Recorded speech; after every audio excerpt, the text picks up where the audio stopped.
ओम नमः शिवाय। जिस प्रकार इस ब्रह्मांड का न कोई अंत है और न ही कोई शुरुआत, उसी प्रकार शिव अनादि हैं। संपूर्ण ब्रह्मांड शिव के अंदर समाया हुआ है। आइए श्रवण करते हैं सोमवार व्रत कथा। प्राचीन काल की बात है। एक नगर में एक बहुत धनवान साहूकार रहता था, जिसके घर में धन की कमी नहीं थी, परंतु उसको एक बहुत बड़ा दुख था कि उसके कोई पुत्र नहीं था। वह इसी चिंता में दिन रात लगा रहता था। वह पुत्र की कामना के लिए प्रत्येक सोमवार को शिव जी का व्रत और पूजन किया करता था तथा सायंकाल को शिव मंदिर में जाकर शिव जी के सामने दीपक जलाया करता था। उसके इस भक्ति भाव को देखकर एक समय पार्वती जी ने शिव जी महाराज से कहा कि महाराज, यह साहूकार आपका अनन्य भक्त है और सदैव आपका व्रत और पूजन बड़ी श्रद्धा से करता है। इसकी मनोकामना पूर्ण करनी चाहिए। शिव जी ने कहा, हे पार्वती, यह संसार कर्म क्षेत्र है।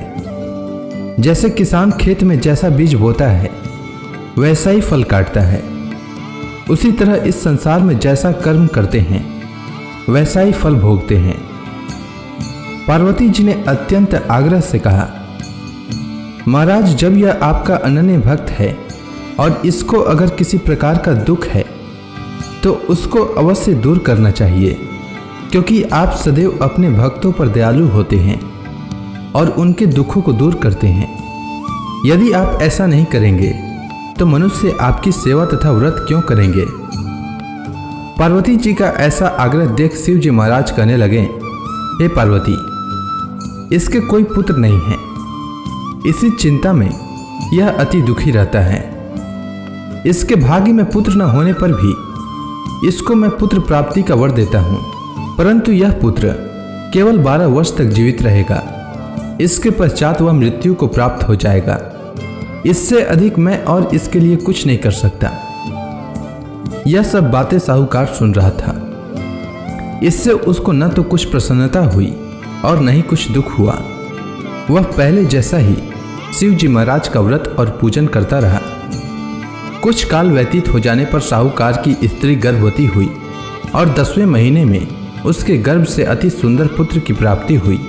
साहूकार के घर में बहुत खुशी मनाई गई, परंतु साहूकार ने उसकी केवल 12 वर्ष की आयु जानकर अधिक प्रसन्नता प्रकट न की और न ही किसी को भेद ही बताया। जब वह बालक 11 वर्ष का हो गया तो उस बालक की माता ने उसके पिता से विवाह आदि के लिए कहा, तो वह साहूकार कहने लगा कि अभी मैं इसका विवाह नहीं करूंगा, अपने पुत्र को काशी जी पढ़ने के लिए भेजूंगा। फिर साहूकार ने अपने साले अर्थात बालक के मामा को बुला करके उसको बहुत सा धन देकर कहा, तुम मेरे बालक को काशी जी पढ़ने के लिए ले जाओ और रास्ते में जिस स्थान पर भी जाओ यज्ञ तथा ब्राह्मणों को भोजन कराते जाओ। वह दोनों मामा भांजे यज्ञ करते और ब्राह्मणों को भोजन कराते जा रहे थे। रास्ते में उनको एक शहर पड़ा। उस शहर में राजा की कन्या का विवाह हो रहा था। दूसरे राजा का लड़का जो विवाह कराने के लिए बारात लेकर आया था, वह एक आंख से काना था। उसके माता पिता को इस बात को लेकर बड़ी चिंता थी कि कहीं वर को देखकर कन्या के माता पिता विवाह में किसी प्रकार की अड़चन पैदा न कर दें।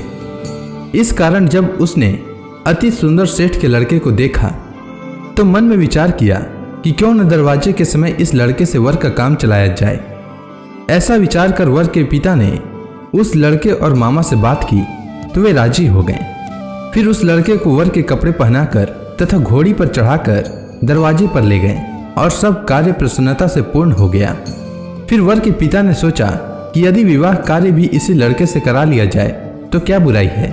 ऐसा विचार कर लड़के और उसके मामा से कहा, यदि आप फेरों का काम और कन्यादान के काम को भी करा दें तो आपकी बड़ी कृपा होगी और मैं इसके बदले में आपको बहुत कुछ धन दूंगा।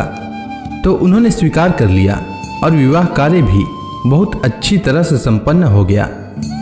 परंतु जिस समय लड़का जाने लगा तो उसने राजकुमारी की चुंदड़ी के पल्ले पर लिख दिया कि तेरा विवाह तो मेरे साथ हुआ है, परंतु जिस राजकुमार के साथ तुमको भेजेंगे वह एक आंख से काना है और मैं काशी जी पढ़ने जा रहा हूँ। लड़के के जाने के पश्चात उस राजकुमारी ने जब अपनी चुंदड़ी पर ऐसा लिखा हुआ पाया तो उसने राजकुमार के साथ जाने से मना कर दिया और कहा कि वह मेरा पति नहीं है, मेरा विवाह इसके साथ नहीं हुआ है, वह तो काशी जी पढ़ने के लिए गया है। राजकुमारी के माता पिता ने अपनी कन्या को विदा नहीं किया और बारात वापस चली गई। उधर सेठ का लड़का और उसका मामा काशी जी पहुंच गए। वहां जाकर उन्होंने यज्ञ करना और लड़के ने पढ़ना शुरू कर दिया। जब लड़के की आयु 12 वर्ष की हो गई तो उस दिन उन्होंने यज्ञ रचा रखा था कि लड़के ने अपने मामा से कहा कि मामा जी आज मेरी तबीयत कुछ ठीक नहीं है। तब मामा ने कहा कि अंदर जाओ और सो जाओ। लड़का अंदर जाकर सो गया और थोड़ी देर में उसके प्राण निकल गए। जब उसके मामा ने आकर देखा कि वह मुर्दा पड़ा है तो उसको बड़ा दुख हुआ और उसने सोचा कि अगर मैं अभी रोना पीटना मचा दूंगा तो यज्ञ का कार्य अधूरा रह जाएगा। अतः उसने जल्दी से यज्ञ का कार्य समाप्त कर ब्राह्मणों के जाने के बाद रोना पीटना आरंभ किया। संयोगवश उसी समय शिव पार्वती जी उधर से जा रहे थे। जब उन्होंने जोर जोर से रोने की आवाज़ सुनी तो पार्वती जी कहने लगी कि महाराज कोई दुखिया रो रहा है, उसके कष्ट को दूर कीजिए। जब शिव पार्वती ने पास जाकर देखा तो वहां एक लड़का मुर्दा पड़ा था। पार्वती जी कहने लगी कि महाराज यह तो उसी सेठ का लड़का है जो आपके वरदान से हुआ था। हे महाराज, इस बालक को और आयु दीजिए, नहीं तो इसके माता पिता तड़प तड़प कर मर जाएंगे। पार्वती जी के बार बार आग्रह करने पर शिव जी ने उसको जीवन वरदान दिया और शिव जी महाराज की कृपा से लड़का जीवित हो गया। शिव जी और पार्वती जी कैलाश पर्वत पर चले गए। तब वह लड़का और मामा उसी प्रकार यज्ञ करते तथा ब्राह्मणों को भोजन कराते हुए अपने घर की ओर चल पड़े।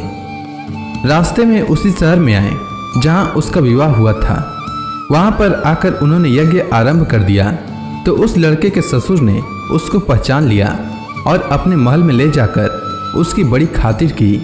साथ ही बहुत से दास दासियों सहित आदर पूर्वक लड़की और जमाई को विदा किया।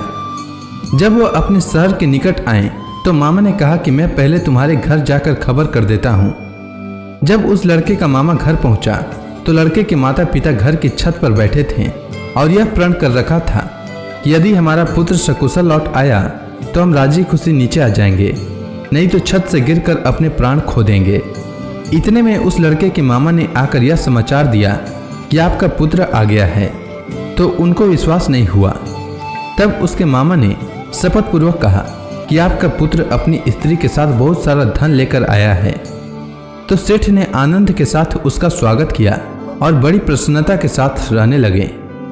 इसी प्रकार से जो कोई भी सोमवार के व्रत को धारण करता है अथवा इस कथा को पढ़ता या सुनता है उसकी समस्त मनोकामनाएं पूर्ण होती है। उम्मीद है आपको सोमवार व्रत की कथा अच्छी लगी होगी। अगर आपको यह वीडियो अच्छी लगी हो तो कमेंट सेक्शन में ओम नमः शिवाय लिखना न भूलें। धन्यवाद।